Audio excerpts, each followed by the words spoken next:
Ah, je crois que nous sommes en direct, Franck. Donc, bonjour, Franck, Bonjour Annie. et bonjour à tous. Aujourd'hui, pour notre live du mardi midi, le sujet un peu sombre, je dois l'avouer, c'est le coût du cancer. Donc, combien ça coûte au Québec avoir un cancer? Parce que le but de la vidéo d'aujourd'hui n'est pas de vous expliquer ce que va être une assurance maladie grave. On le résume très vite. Il s'agit d'une assurance qui, lors du diagnostic d'une maladie grave, va vous procurer une prestation, un chèque correspondant au montant pour lequel vous vous êtes assuré. Maintenant, c'est vraiment la règle de base. Suite à ça, il faut vérifier qu'est-ce qui est couvert en termes de maladies graves d'un contrat à l'autre, d'un assureur à l'autre. Et il y a tout un paquet de petites garanties à considérer. Mais aujourd'hui, nous nous concentrons plus sur un aspect qui est effectivement de dire, je suis diagnostiqué avec une maladie grave, à quoi dois-je m'attendre en termes de conséquences financières? Exact. Parce que plusieurs de nos clients vont nous dire, j'ai déjà une assurance collective, j'ai déjà une assurance invalidité. On est au Québec, tout est payé, il y a la RAMQ, donc il ne devrait pas vraiment y avoir de conséquences financières au fait que je sois atteinte d'une maladie grave ou que j'ai un de mes proches qui soit atteint, un conjoint, un enfant, tout est payé. Et c'est ce qu'on croit, mais ce n'est pas nécessairement le cas. Personnellement, j'ai été atteinte d'un cancer assez grave pour lequel j'ai été invalide pendant 2 ans, donc un cancer du sein qui était de stade 3. J'ai eu tous les traitements possibles et inimaginables, mais là, ça va bien aujourd'hui. Mon père aussi a eu un cancer, un mélanome dans l'œil, donc quelque chose d'assez rare dans son cas. On a pu faire l'expérience de première main à savoir qu'est-ce que ça apporte comme impact d'avoir une maladie grave. Et d'abord, on peut y aller avec les choses qui sont couvertes. Qu'est-ce qui est couvert au Québec? C'est vrai qu'au Québec, on est gravement malade, on n'aura pas le compte de l'hôpital, hein. Donc, les opérations, les traitements, les spécialistes, tous les rendez-vous, il n'y a pas de frais pour ça. Dans le cas de mon père, c'était excessivement rare. Le seul traitement qui était disponible était aux États-Unis. Il a été chanceux dans sa malchance. Son dossier a été approuvé pour avoir un traitement à Boston couvert par la RAMQ. Donc, on y est allé. Qu'est-ce qui était couvert? Tous les traitements. Il y avait une allocation pour l'hôtel, la nourriture. Donc, on s'en est quand même bien tiré. On s'est bien tiré d'affaires. Alors, cet aspect-là, c'est vrai, il est couvert au Québec par le biais de la RAMQ, par le biais des impôts qu'on paie. Qu'est-ce qui n'est pas couvert maintenant si jamais arrive une situation comme ça? Si on est protégé soit par la RAMQ ou par une assurance médicaments collective, il demeure que ce n'est pas couvert à 100 sur un collectif, des fois, ça peut être 80, 90 Sur la RAMQ, tu es plus familier, Franck, qu'est-ce qui est couvert par la RAMQ? Au niveau du remboursement de médicaments, Oui, oui, je fais souvent une comparaison avec les assurances collectives lorsqu'un collectif remplace la RAMQ. Mais grosso modo, avec la RAMQ, ce qui se passe, c'est que vous allez avoir une franchise mensuelle qui va être de l'ordre d'à peu près 22,25 $ aux dernières informations. Par la suite, la balance de la facture est couverte alors à l'égard de 63,5 %. Donc, donner un exemple rapide, vous avez une facture brute de 100 $ de médicaments, vous devez payer 50 $ et la RAMQ va couvrir l'autre 50 $. C'est pour un exemple à 100 $. pour un exemple à 100, oui. Mais lorsqu'on parle de médication contre le cancer, c'est pas 100 le médicament. Ça peut parfois être plusieurs milliers de dollars. Personnellement, il y avait des mois où la facture non couverte de médicaments pouvait être de 500 par mois. Pour certaines personnes, ça peut atteindre 1000. Et ça fait des sommes cumulatives qui sont importantes. On peut payer en portions non couvertes de médicaments plusieurs, des fois milliers de dollars, plusieurs dizaines de milliers de dollars. Maintenant, je sais qu'il existe des fois des fondations, des associations d'hôpitaux pour aider les gens qui ont des problèmes financiers suite à un cancer, mais ça dépend d'où on est, ça dépend de la géographie. Chaque hôpital n'a pas les mêmes critères. Encore là, pour avoir des problèmes financiers, mais il faut montrer qu'on n'a plus d'actifs disponibles. Donc, est-ce qu'on veut nécessairement tout liquider ce qu'on a avant d'avoir droit à quoi que ce soit? Ce sont des programmes qui existent, mais qui ne sont pas forcément publicisés non plus. Donc, on en a quand même gros sur les épaules pour ce qui est effectivement, j'ai envie de dire, de découvrir l'existence de ces programmes. Et dépendamment de la maladie qui nous affecte, on n'a pas forcément, j'ai envie de dire, les ressources physiques, mentales, émotionnelles pour s'en occuper aussi. Oui, et même Franck, ce que je mentionnais, et j'ai été témoin parce que je suis dans quelques groupes de survivantes du cancer du sein. Dépendamment de l'hôpital, les programmes ne sont pas les mêmes partout. Donc, certaines vont avoir accès à quelque chose, d'autres non. Et comme Franck disait, mais oui, on n'est peut-être pas apte à fouiller dans tout ça. Donc, on peut déjà avoir quelques milliers, quelques dizaines de milliers de dollars en médication qui n'est pas couverte. Ensuite de ça, il y a les frais de transport à l'hôpital, encore une fois, dépendamment où on se retrouve géographiquement, mais les frais peuvent être plus ou moins élevés. Et ça, ce n'est pas couvert. Les frais de stationnement aussi, qui, de façon cumulative, peuvent représenter des sommes importantes. Il y a eu quelques baisses dans les dernières années, mais quand même, lorsqu'on cumule tout ça, un après l'autre, ça fait des sommes qui sont importantes. Il y a des frais médicaux qui ne sont pas couverts. Tous les frais de physiothérapie, par exemple, qui peuvent être nécessaires suite à un événement comme ça. Donc, la physiothérapie, si on n'a pas de collectif qui le couvre, c'est à ses frais à 100 %. Donc, si on a des jeunes enfants, mais les frais de gardiennage, j'ai eu la chance d'avoir ma maman qui est venue rester avec nous quelques temps, mais ce n'est pas tout le monde. Donc, le temps que Franck s'occupait de moi, bien, ça prenait quelqu'un pour s'occuper du petit coco qu'on voit sur la photo derrière Franck. Donc, il ne faut pas forcément penser à qu'est-ce que ça va représenter en termes de coût point de vue médical. Mais effectivement, les personnes qui vraiment évoluent autour de vous et qui vont vous apporter du soutien, vont-elles devoir s'absenter de leur travail? Même, j'ai envie de dire, pour vous procurer de l'aide, et ça va éventuellement représenter un investissement financier de leur part. Et si, regardez, on va parler de notre expérience à nous, Annie, qui est quand même ma conjointe, durant cette période, j'ai envie de dire au tout début, après suite au diagnostic, il s'en est suivi quand même une période d'incertitude, disons-le franchement. Oui.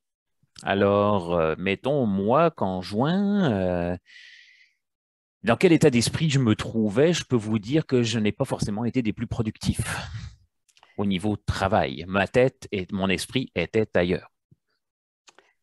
C'est ça. Et lorsqu'on est à son compte, mais ça a un impact. Puis, ça, c'était dans notre cas à nous. Je vous ai parlé de mon papa. Lui, le diagnostic était quand même sévère, mais les traitements moins longs. Dans son cas, c'était environ 2 semaines de traitement, un peu de convalescence, mais on a quand même dû prendre du temps. J'ai dû l'accompagner en janvier, manquer du travail. Il faut le faire. J'étais heureuse de pouvoir le faire, mais ça a quand même un impact. Ça, ce n'était pas couvert en tant que tel là, par la RAMQ. Il n'y avait pas de remplacement de revenus pour l'accompagnant. Donc, oui, c'est des situations qui arrivent. Et là, je vais toucher du bois parce que le cancer a touché ma famille, mais on va espérer que ça n'arrive jamais, jamais, jamais, jamais quelque chose comme ça à notre enfant. Je n'aime même pas en parler, mais tristement, oui, c'est des événements qui peuvent arriver. Des cancers pédiatriques, c'est malheureusement une des causes principales de décès par maladie chez les enfants.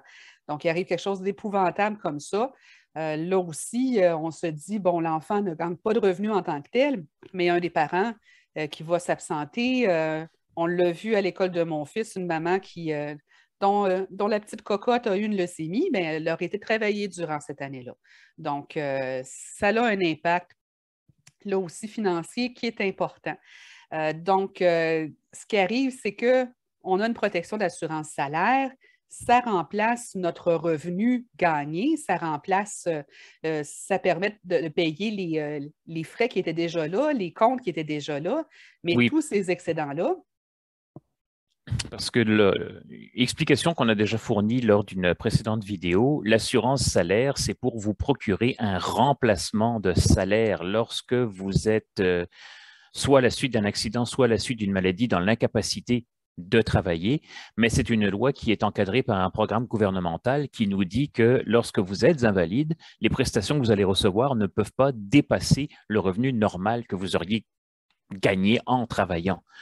Donc, on parle de pouvoir subvenir à toutes vos obligations financières normales, quotidiennes, mensuelles, mais le fait d'être diagnostiqué avec une maladie peut emporter aussi son lot de coûts à couvrir financièrement. Et maintenant, combien que ça peut coûter? C'est sûr que c'est dur de mettre un chiffre exact parce que les médicaments ne seront pas toujours au même coût. Aussi, l'impact ne sera pas toujours le même. J'ai la chance d'être revenue un peu comme avant, mais ce n'est pas le cas de tous les gens que je côtoie qui ont eu cette maladie-là. Dans certains cas, on va devoir au retour réduire ses heures de travail, peut-être avoir un changement d'emploi, une réorientation. Donc, l'impact peut être encore plus grand. Les traitements médicaux peuvent être plus longs. Donc, c'est difficile d'établir exactement quel sera le coût. Lorsqu'on fait les calculs, ce qu'on va regarder, c'est peut-être y aller avec le salaire annuel, avoir un petit peu une idée d'une proportion, l'équivalent d'un an de salaire, peut-être de 2, pour tous ces frais afférents-là. Certaines personnes vont dire aussi, si quelque chose comme ça m'arrive, j'aimerais plus avoir de dette. Au moins ne plus avoir ça à penser. Donc, on peut couvrir éventuellement les dettes. Donc, ça aussi, ça peut être un calcul qui peut être fait. Et là, on parle ici de particuliers, de salariés, mais il y a une problématique supplémentaire lorsqu'on est à son compte ou qu'on est entrepreneur, c'est que si on s'absente pour une longue période comme ça, dans mon cas, ça a été 2 ans, mais au retour, qu'est-ce qui se passe avec notre clientèle, avec notre business, notre entreprise? Ça nous met quelques pas en arrière. Donc, ça aussi, c'est quelque chose qui peut être à calculer. On ne reviendra peut-être pas le lendemain avec tout ce qui était comme avant. Il va y avoir une transition à faire. Donc, les montants peuvent être un petit peu plus importants là, pour les gens qui sont à leur compte. On a envie de le dire simplement, quand il y a un diagnostic de maladie grave, dites-vous toujours, il y a un avant puis il y a un après. Et l'après n'est pas toujours la vision future que vous avez projetée. Maintenant, une chose qu'on va parfois me dire, c'est, bon, d'accord, pour ces coûts supplémentaires-là, je peux toujours réemprunter, je peux toujours retirer de mes REER. La problématique, bon, si on parle de réemprunter, souvent on va dire hypothéquer, mais si votre objectif financier, c'était par exemple d'arrêter de payer votre hypothèque à la retraite ou avant, cet objectif financier-là, mais on l'oublie. Si on parle de retirer de ses REER, il y a une imposition immédiate qui va être importante. Et après ça, si on fait le calcul et qu'on se rend à la retraite, ça va amputer grandement notre retraite. Si on a survécu à cet événement-là, qu'on est revenu un peu comme avant, mais c'est la retraite. Si on s'est retiré 50 000 ou 100 000 pour passer au travers de cet événement-là, la retraite va être grandement amputée.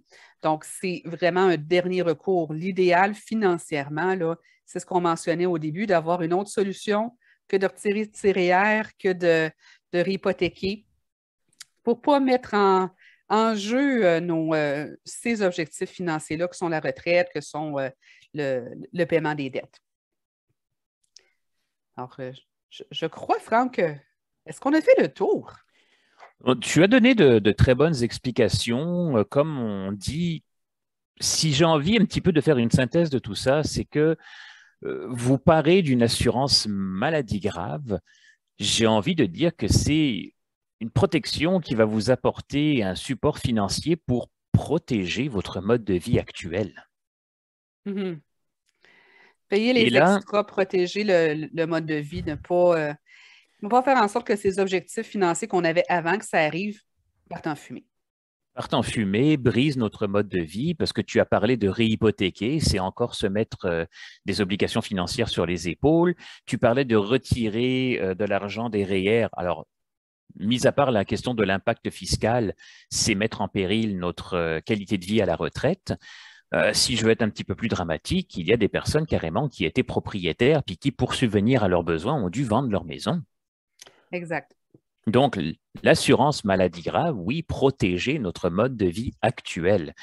Et je peux comprendre qu'il y a des personnes qui vont éventuellement penser en disant, mais là, j'ai déjà pris une assurance salaire, j'ai déjà pris une assurance vie, là, il faut que je me prenne une autre assurance en plus maladie grave pour couvrir ce qui est une incertitude. Puis oui, effectivement, c'est une incertitude. La définition d'une assurance, c'est de se procurer une aide financière pour pallier à des imprévus. Donc, une chose que nous, conseillers, on va quand même pousser de l'avant, c'est qu'il y a beaucoup de programmes d'assurance maladie grave qui viennent avec des options de remboursement. Remboursement en cas de décès. Donc, vous avez une protection maladie grave et malheureusement, vous décédez sans jamais avoir eu de diagnostic de maladie grave, donc sans jamais avoir fait de réclamation. Ben dites-vous que les primes que vous avez payées vont au moins être remboursées à une tierce personne. Et finalement, d'autres programmes qui disent que, regardez, à la fin du programme, si on prend par exemple un programme d'assurance maladie grave temporaire, il va y avoir cette possibilité, après 10, 15, 20 ans, si vous n'avez jamais eu de diagnostic de maladie grave, d'annuler le programme et de demander un remboursement des primes que vous êtes payées. Donc, vous tombez malade, vous avez un diagnostic, vous avez un support financier et dans l'autre situation, vous ne tombez jamais malade, mais vous avez fait de l'épargne, vous avez mis de l'argent de côté. Donc, il n'y a rien de perdu. C'est ça que je trouve très intéressant. Puis peut-être un dernier point, je mentionnais qu'il y a quand même beaucoup de choses qui sont couvertes au Québec. C'est le cas maintenant. Maintenant, avec le temps, comment que ça va devenir difficile de le prévoir. Déjà là, lorsqu'on est... Oh, il y a un peu de lumière dans mon rideau. Déjà là, lorsqu'on est malade, je dois dire que c'est rare qu'on est hospitalisé. Il faut vraiment être mal en point pour être gardé à l'hôpital.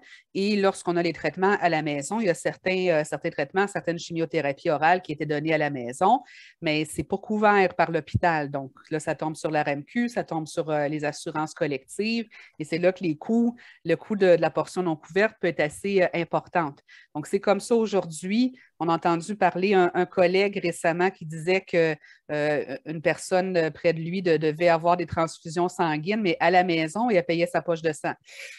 On est rendu là. Donc, comment c'est aujourd'hui, comment ça sera dans quelques années d'ici? Difficile de le prévoir.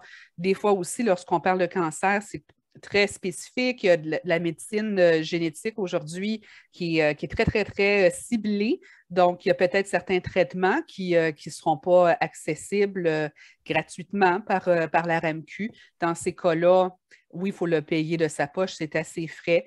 Certains traitements expérimentaux, c'est à payer de sa poche. Donc, pour toutes ces raisons-là, oui, c'est bon d'avoir une protection et de la prendre lorsqu'on est jeune et en santé. Le faire pour des enfants aussi, ça les protégera pour plus tard parce qu'on ne sait pas comment sera notre système de santé dans 20 ans d'ici, dans 40 ans d'ici. Alors, c'est de prévoir. Parce que si je peux rajouter également un point à ça, c'est que entendons-nous que ces dernières années, ces dernières décennies, si je puis dire, il y a quand même eu de bonnes grosses avancées, de grosses percées dans le domaine de la médecine. Ce qui veut dire que en moyenne, nous vivons plus longtemps, mais parce que nous vivons plus longtemps, nous sommes de plus en plus exposés à un moment donné à contracter une maladie grave. Exactement. Donc, je crois qu'on a fait un peu le tour d'une introduction sur le pourquoi c'est quelque chose d'important et aussi que c'est important de regarder ça quand ça va bien. C'est toujours un petit peu notre problématique dans notre domaine. Quand il commence à y avoir des bobos, nos choix sont limités. C'est quand on est en parfaite santé que tout est devant nous là, comme choix qui est disponible.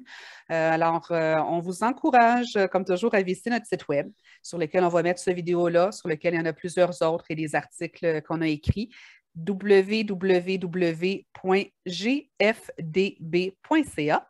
et à vous joindre à nous la semaine prochaine pour un autre live. Donc, bonne semaine, Franck. Bonne semaine à tous. Merci et à la prochaine.